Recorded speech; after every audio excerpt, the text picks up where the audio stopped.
it was shocking. And so I was hurt. And I'll admit, I admit this now. I wouldn't have said it back then, but I had an ego. And I thought, again, that I was big. How dare you criticize me? My content's the best. How dare you say that this isn't good?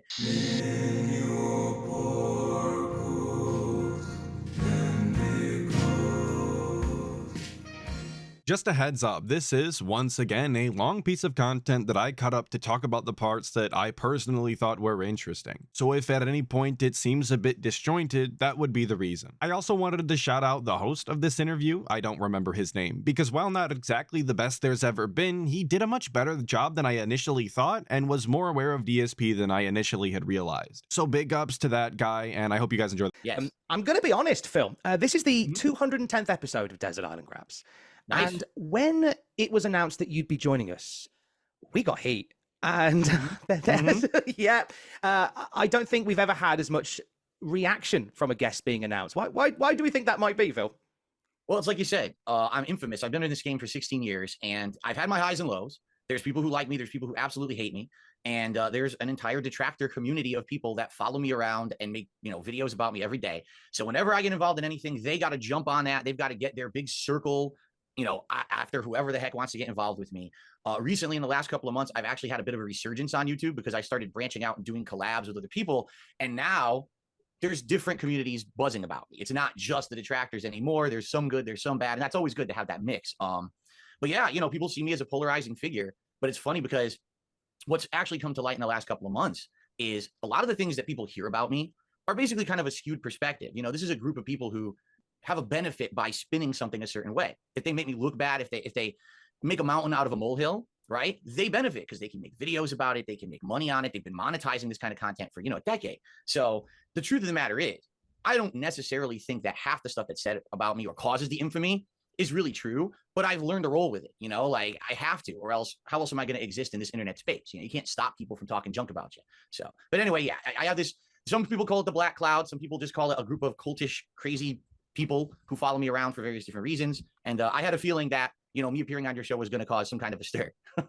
He couldn't make it 5 minutes in without talking about his self-proclaimed resurgence. I mean, don't get me wrong, I knew it was gonna happen, but I definitely didn't think it was gonna happen that quickly. I do find it very interesting that he's talking about there being some good and some bad now, because I'm just left wondering, where is this good that he's talking about? Detractor content is still being made all the same, for sure, but I haven't seen any positive clip channels spring up around Phil. I haven't seen any fans coming out of the woodwork to see his praises.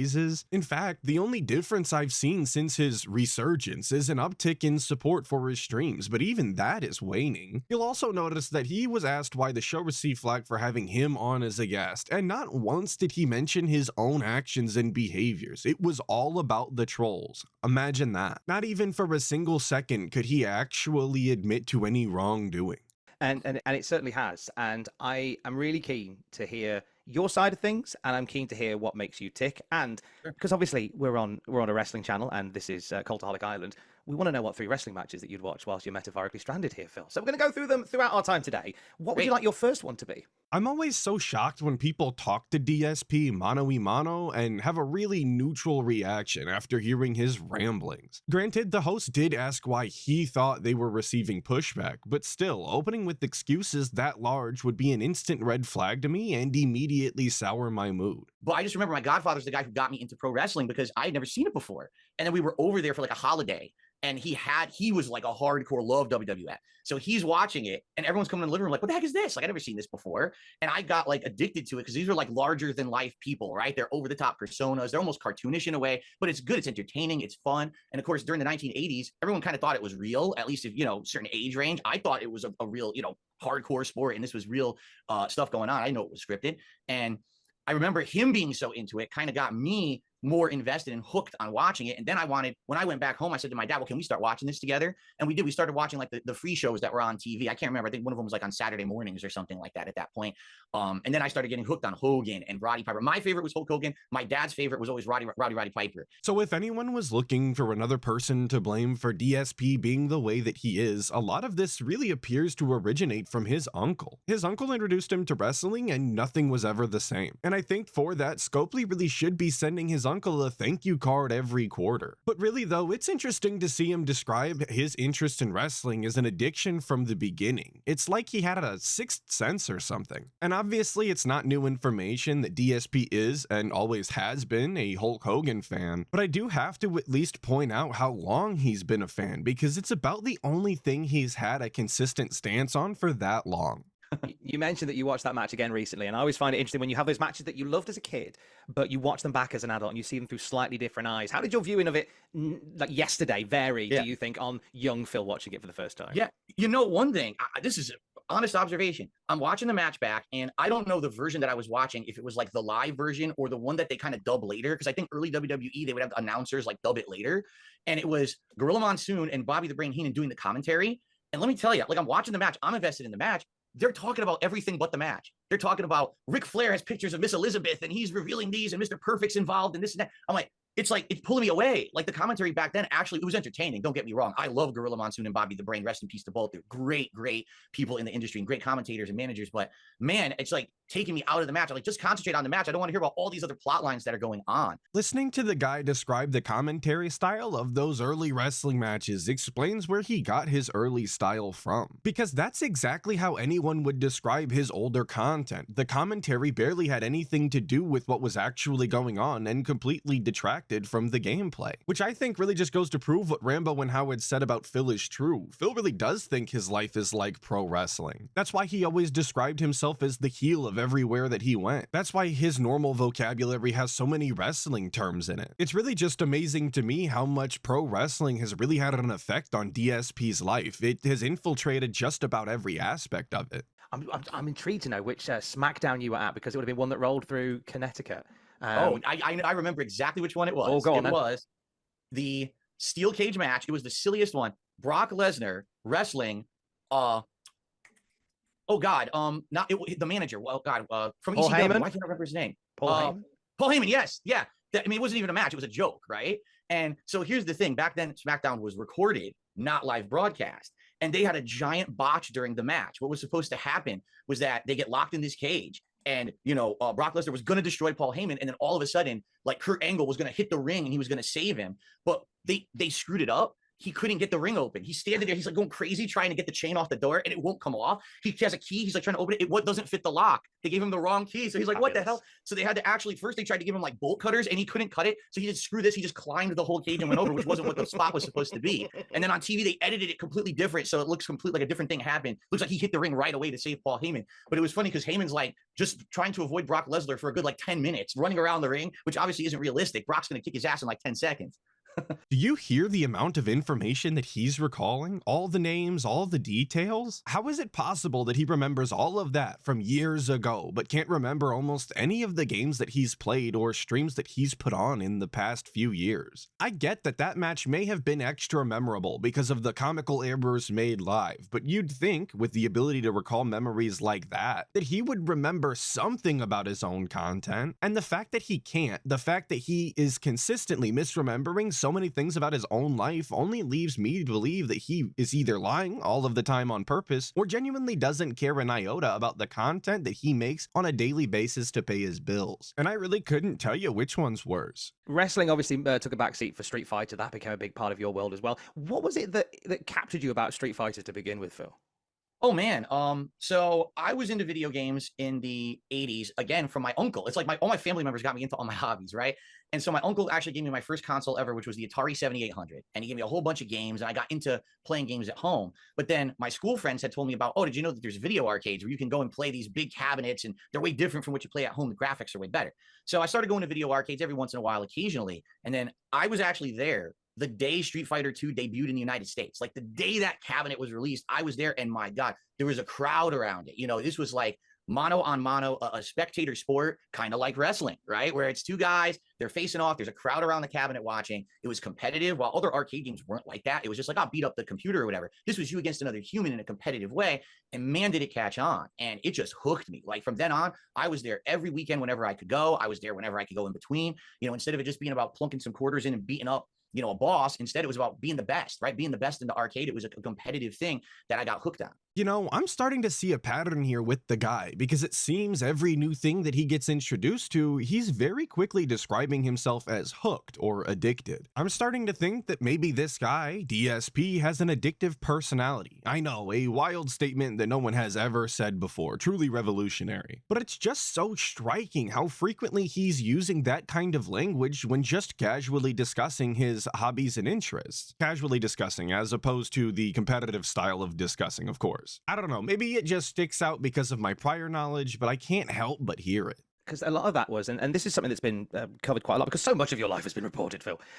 This is something that was reported, was that you took on these tournaments, these Street Fighter tournaments, and you did so using credit cards and money that hadn't been earned yet, and that must have put a lot of pressure on to be able to keep up with that, knowing full well that you were going further and further into the red. Yeah, and the funny part is, like, I honestly don't know how so many people were able to travel and do it at that time, because see, today it's completely different. Today you got esports, right? So you have these teams, these leagues, and they're getting paid to do it. They're getting sponsorship opportunities and stuff. During the time when I was competitive, which was the 2000s, there was none of that. It was actually all just grassroots. I mean, you would go to a tournament, right? And you would spend a few $100s on a plane ticket, a few $100s on a hotel room, you know, and then food. You'd spend $1,000, $2,000 to go to a tournament. If you win the tournament, you won $400. So there was no money to be made. It was just for the love of it, really, and bragging rights online. It was rough. And I always wondered, the other people who were like the top players at the time, how did they do it? You know, were they maintaining a giant work-life balance? Plus they were doing, I didn't get it. Because for me, like, I always maintained a job. He says that he doesn't know how these other people managed to go to all of these tournaments back in the day, but he's already explained in the past exactly how they managed it. Because he's belittled these exact same people before for showing up to these events with no money for food or trying to bum a room for the night because they had no way to procure one for themselves. So according to his own recounting of these events, it seems as though people were making quite a few sacrifices in order to just attend these events. Meanwhile, DSP is pulling out huge sums of credit just to keep up, because as is always the case with Phil, he's never willing to make a sacrifice. He's never willing to tough through something now for the benefits later. He is the very person he's always complaining about needing instant gratification. That's why when he mentions the cost of going, he's talking about spending a couple of $100s on a singular room and potentially $1,000 to $2,000 on the entire trip. That's before even addressing that other competitors of Phil's caliber just weren't going to every event, despite what he claims. Often on the SRK forums, you could see people discussing these events and talking about which ones they could and couldn't attend due to work or scheduling or finances in general. Only the best of the best played everywhere, and even then, I don't think it was as often as he's making it sound. But again, even when they were going to all of these tournaments all of the time, they were often bumming rooms. You could see people offering people like Justin Wong a place to stay just so that he could go to an event that he probably wouldn't have gone to otherwise. What pushed you to keep doing it? Well, let's see. Number one, I love competitive fighting games. I really get that. You get that burst of adrenaline. You get that burst of competitive itch that, you know, it feels good to compete in something, to be able to beat someone in something that you feel like you have skill. It's not just a game of chance, it's a game of skill. And so, you know, the bragging rights of being able to go to a tournament and actually do well, you know, it certainly was not money motivation. And I knew long term, at least back then, there was no prospects that you would do it for a living at all. So for me, it was just kind of internet bragging rights and just actually liking to play these games competitively. You know, today, I actually will be honest, I think today it's kind of changed. You see people that are in competitive Street Fighter, and a lot of them, they kind of like criticize the games and everything. And it's like, I think they're in it just for the money because they can make a living doing it. And you know what? More power to them. You know, when I was doing it, it was just grassroots stuff. You were doing it just because you felt like you liked the games.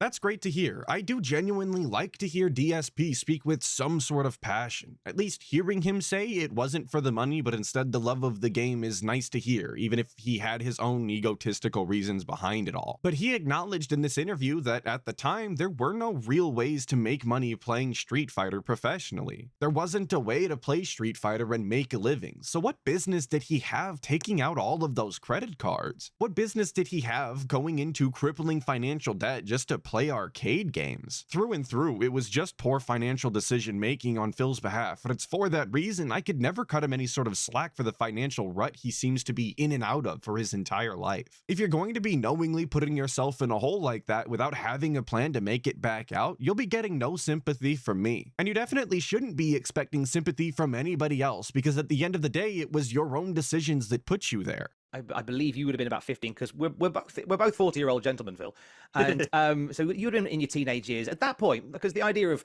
streaming for a living was one that just didn't exist. So Right. what was the goal for you? What did you want to do with yourself when you were a teenager? Oh man, I had no idea. I was all over the place, you know, especially in my school years. A lot of people don't know this, but it just came out recently in a big 4-hour documentary about me. I was the valedictorian of my high school. And so like my prospects were kind of open in what I wanted to do, but I just didn't know what I wanted to do at all. Like I thought about, at one point, I thought about I wanted to do computer programming, because in the late 90s, that was like the big thing to do. You go to school for computer programming, you're going to go out with a tech job, you're going to make a lot of money. So I worked my ass off all through high school thinking that's what I was going to do. I go to college and I'm in my first year in college, and the tech bubble bursts. And now all those jobs that were out there are going away. I'm like, oh shit, what am I going to do now? Right. So I ended up changing around a few different times and kind of flubbed around. You know, I ended up being a business major for finance, and didn't really do anything with it. I don't think I've ever done a job in my life where that degree has come in any use whatsoever. That's not why he switched studies, though. Why does he always feel the need to lie about every minor thing? He's explained before that the reason he switched studies was because the tech class he was taking required a prior level of knowledge, a level of knowledge that he didn't have and wasn't going to learn from his teachers. So my question, of course, is, was he lying then, or is he lying now? And regardless of what the answer actually is, why must he always change the story? Why can't he ever tell the same story twice? This is why it's so hard to believe anything that he says, because you never know when he's just going to retcon the lore for some inconceivable reason. I mean, what does he really have to gain from changing the story? What is there to benefit? All he's doing when he does this is ruining any sort of credibility that he has left. Anytime that you think that he's telling the truth and coming clean and you start to believe what he says, you instantly realize he's changing everything all of the time and is completely untrustworthy. Does it really have any significance? No, the vest doesn't mean anything, but if anything, maybe it just goes to show that despite all the vitriol and all the hate against me on the internet, that I really do have a core fan base of really nice people who support me and like what I do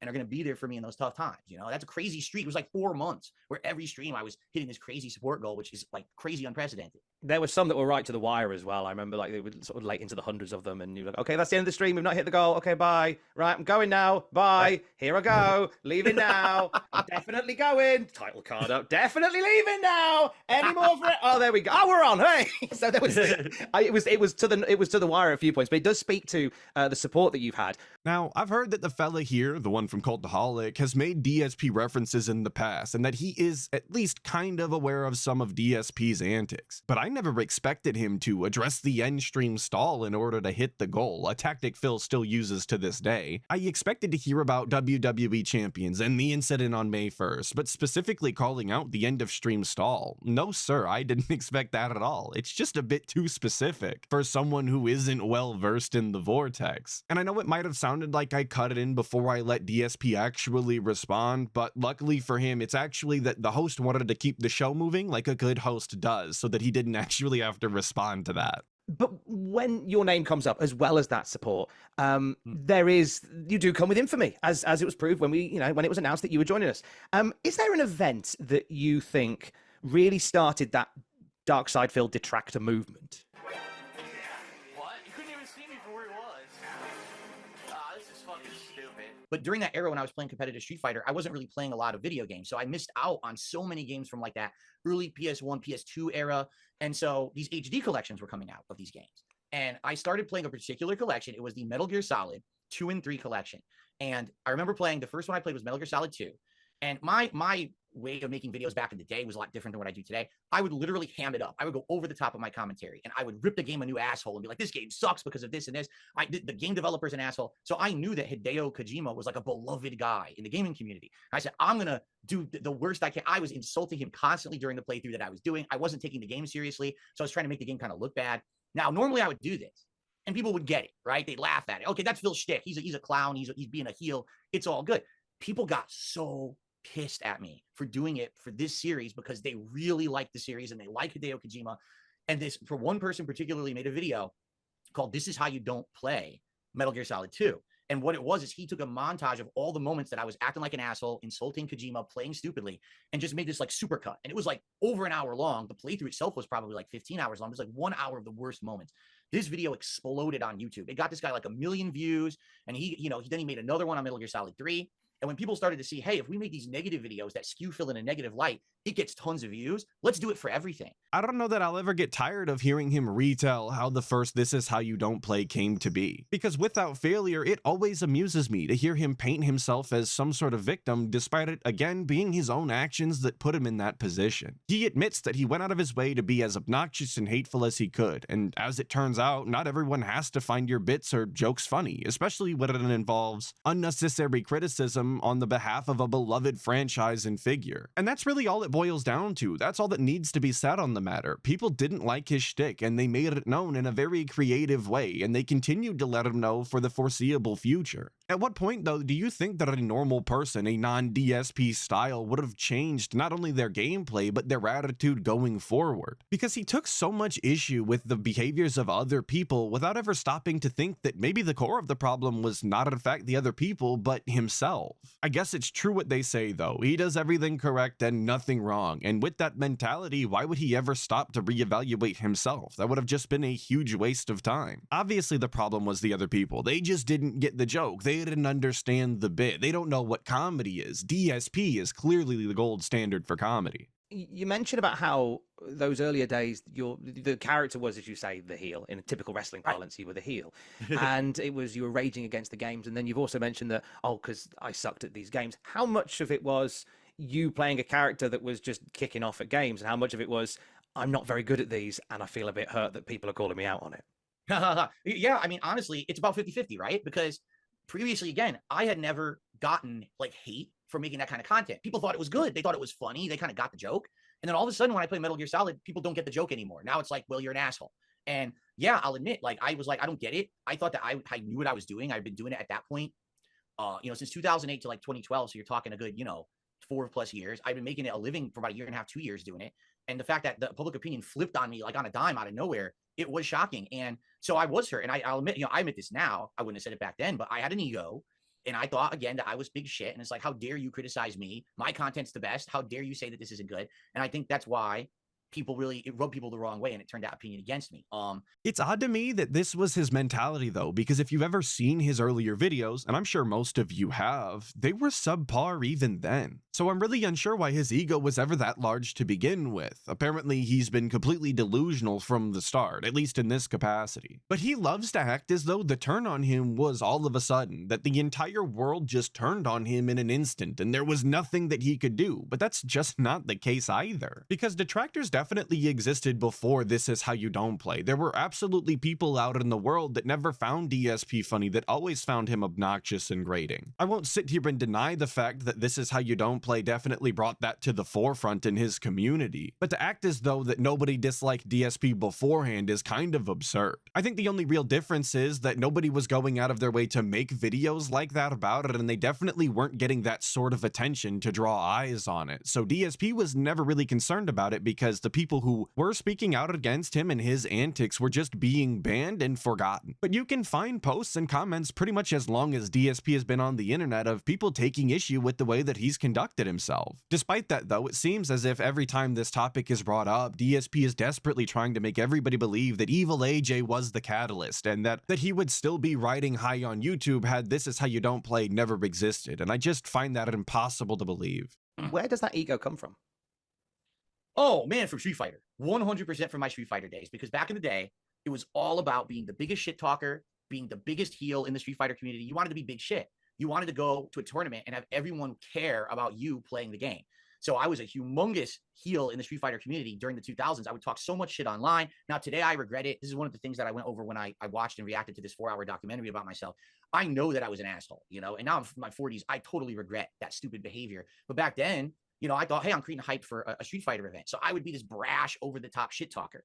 That definitely translated into my early YouTube career, where I was the guy who was always talking shit about the game developer. And, it's never my fault. Never did I ever do anything wrong, right? It's always the game that's at fault, not Phil. Phil's like the perfect gamer. It's the game that was designed poorly or whatever. And again, some people got that. But then when I got the bigger exposure for the videos, they were like, who is this asshole, right? Like, why is he acting like he's so much better than everybody else? And I think rightly so, that's why I got that negativity tossed my way. I write these as I watch them, so I really had no idea that the host was actually going to ask him about his ego back then. It's very meaningful to me that he did, though, so big ups for that. I really appreciate that guy I don't know the name of. How ironic is it, though, that the exact same ego and mentality that made him so hated in the Street Fighter community also made him hated in the gaming community? It's almost as if this guy has always been this way and is genuinely an unlikable person from the start or something. And I think that that's why it never really matters what his excuses are or what nonsense he wants to blame, because at the end of the day, he will always have a long history of being the exact same grating personality that no one wants around. Everybody has good days and bad days, and sometimes on DSP's good days, he's not nearly as obnoxious, but you can look at the 99% of the other time that he's on screen and realize exactly who he is.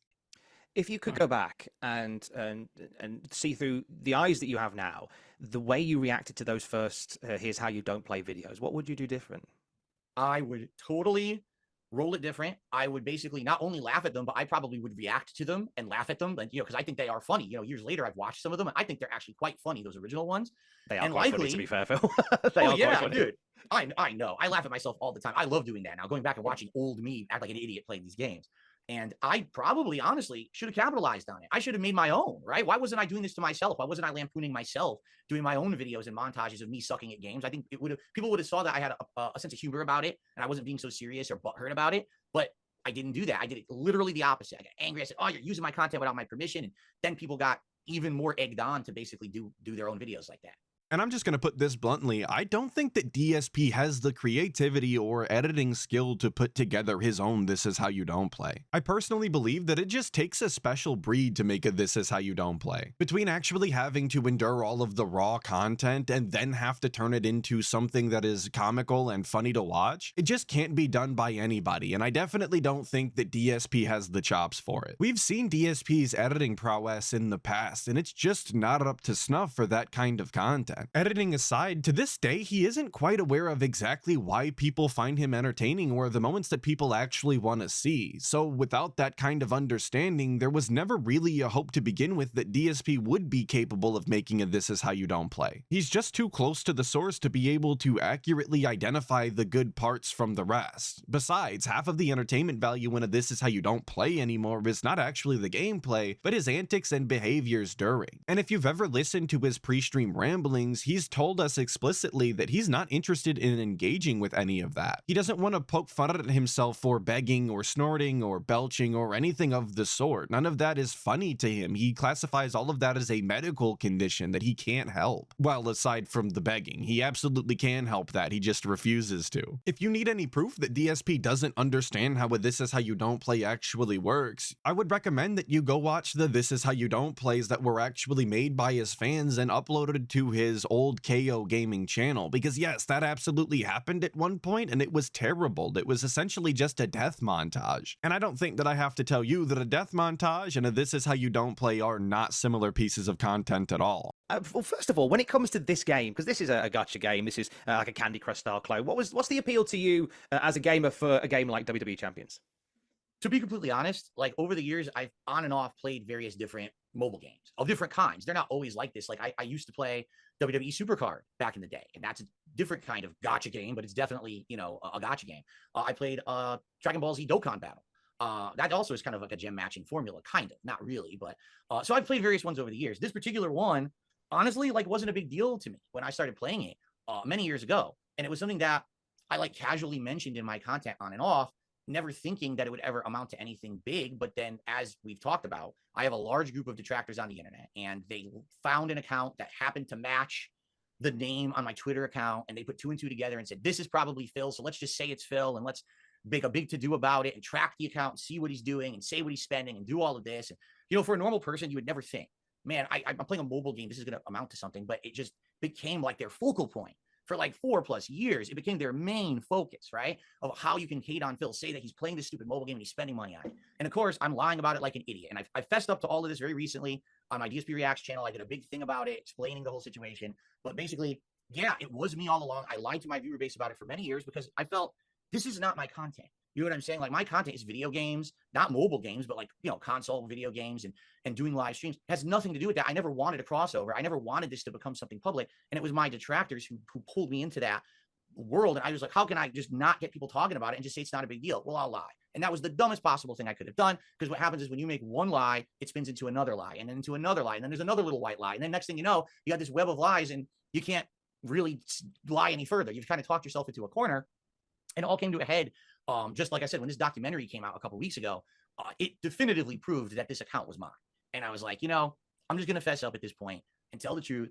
And, you know, then we can move forward. I know I let him ramble on for a bit, but I wanted to get the whole thing, because he says that it was only recently in the June doc that his WWE Champion's lies were blown wide open, and it definitely proved that he was in fact down from the rafters, despite years of lying to his audience. What he fails to mention is that all of the information that was in that documentary has been known and public for years. He was just too stupid personally to understand any of the information without it being dumbed down and repackaged by June the King for toddlers. If you were being honest, I think that the point that he was actually caught out on the entire thing was the side-scrollers interview, but he doesn't want to give them that sort of credit because of his personal beef with Cragg. There's just no way that anybody with common sense left the side-scrollers interview believing pretty much anything that he said. I am glad though that he acknowledged he couldn't maintain his web of lies and that he backed himself into a corner. I didn't necessarily need the confirmation. You can just listen to him and you have all of the proof you need, but at least he admitted it, and admitting is the first step, they say. Were there times where you nearly did fess up, where the lie just got too heavy? Yeah, I would say a couple times, actually. There was one time, just so you know, I know you probably don't know this, I purposefully left my phone on my desk here and filmed a video with WWE Champions on the screen. And I wanted to see how the internet was going to react to it. Now, it didn't have my account, but it showed the game, and I did it on purpose. And it basically was kind of what I thought. Like, my detractors went crazy for it, saying, this is evidence definitively he's playing the game. And then some of my fans were like, well, it's evidence he's playing it, but it's not really that big of a deal. And then some people were like, yeah, maybe it is a big deal. So I kind of tried testing the waters a few times over the years with things like that. But I knew eventually it was going to come to a head. I knew people were going to do enough research. They were going to find out stuff about accounts or whatever and how the game works. I always had planned that eventually I was going to have to fess up to it. Holy retcon, Batman. Not for 1 second do I think that he did that intentionally, and not once ever has he even alluded to that being intentional. In fact, during his June viewing ceremony, when that part played, he said that he wasn't even thinking about WWE Champions being open on his phone, and that he was focused on Jasper Kitty. So again, was he lying then, or is he lying now? Because he loves to act as though this documentary viewing was him coming clean about everything, with no lies. But once again, his later actions have exposed that he wasn't telling the truth again. I just wish that I could understand what possesses him to lie so much. History is what history is, DSP. You're not getting anything out of this. You just look worse every time. People have thrown around the word addiction when it comes to you and WWE Champions. Have you, were you addicted? I was addicted, actually worse, to the previous mobile games I was playing. Supercard and Dokkan Battle. I was actually spending a ton on those games at one point. It becomes this dopamine hit, right? When you want to pull and you want to see if you get the new character or you can participate in the new event and it just go. With this game, it actually hasn't been as bad. I mean, yeah, I spent a lot at first, but basically after I went through this big financial problem that I had, I couldn't do it as much anymore. And I did scale back. And that's kind of where the lie just kept getting worse. I should have just fessed up at that point. But no, you're right. Is it addiction? It's a feeling of, like, you just want to keep going. I think they call it the sunken cost fallacy, where you spend so much on something that you feel like it's better to just keep going and spending more than just quitting, because you think you're eventually going to get there. You're going to get something out of it, right? That's why with my streams of this game that I'm doing now, I am trying to 100% express that to my audience. This is dangerous. This is not something that you should be doing and spending tons of money on. You know, there was a night the other night. Now, my audience was amazing. I raised a ton of money on this stream. So they said, will you do some pulls? Of course. I just raised a ton of money. That's kind of goes hand in hand. Let me do some for you guys.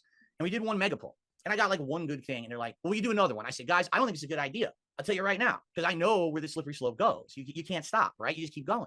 And they said, just do one more. I said, here's what we're going to do. We're going to do one more, and that is it. And I'm going to show you guys why you don't do this. I had raised hundreds of dollars on the stream, so, you know, I'm paying for it with the stream. I do the second pull. We get nothing, right? It's all duplicates. I'm like, now you guys see. You have it in definitive video form. Don't do this to yourself. Don't go down the road that I've gone down. Don't get addicted to this shit, because you will just keep going and going. And next thing you know, you're screwed.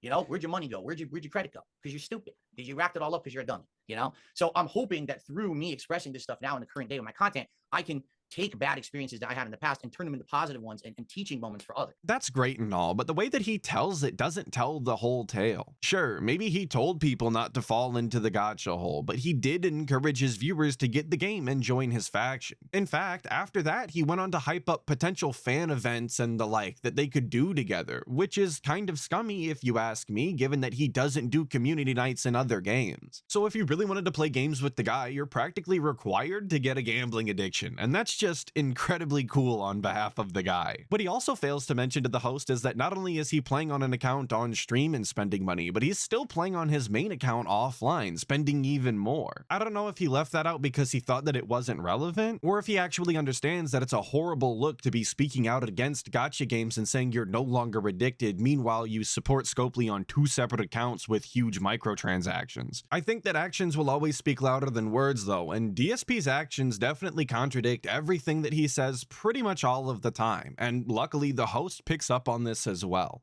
It's interesting because it's striking a balance, because I hear what you're saying about it's almost like what you're saying is, hey, look, don't sink all your money into this. It's a ludicrous game, but at the same time, the thumbnails will be get in a 6-star wrestler on the first go. So you can see where there may be, by bringing this thing that was very much private, that you very much confessed to and you very much opened up about, which is commendable, bringing it to the fore. You can see where there might be the risk of of the message not quite getting the message that you want to send, not quite landing. Fair enough. And and that's part of the YouTube game. You got to do the catchy thumbnail. You got to do the catchy title. I would hope that the people who are watching it are watching more than 5 seconds of it. But then again, you don't know, because that's the YouTube game too. You get people who see the clickbait. They click, oh, okay, then they're out of there, right? But yeah, no, that is a good message. I'm glad that you brought that up. I'm going to be sure moving forward as I'm playing this game that I'm emphasizing this with the audience more, that they know that this is not the road to go down with your life, with your money. This is something that I now have learned from and I've improved on, and other people should learn from my mistakes. Fair enough. For years, DSP would sing his own praise for refusing to use titles or thumbnails that were eye-catching, as he saw any attempt at all to garner viewership as clickbait. But now he's outright admitting that he is intentionally hyping up gambling degeneracy as a way to clickbait. You just can't make this up. You really can't. But I think that that's going to be the end for this. Big ups Cultaholic, whatever the host's name was, did a much better job than I expected, and there was a surprising lack of wrestling throughout the entire interview, which I greatly appreciate. I did of course cut out most of it that existed, but still, as a raw viewing experience, not very much wrestling. Hopefully I'll catch you guys in the next one. Till then, be safe. Goodbye.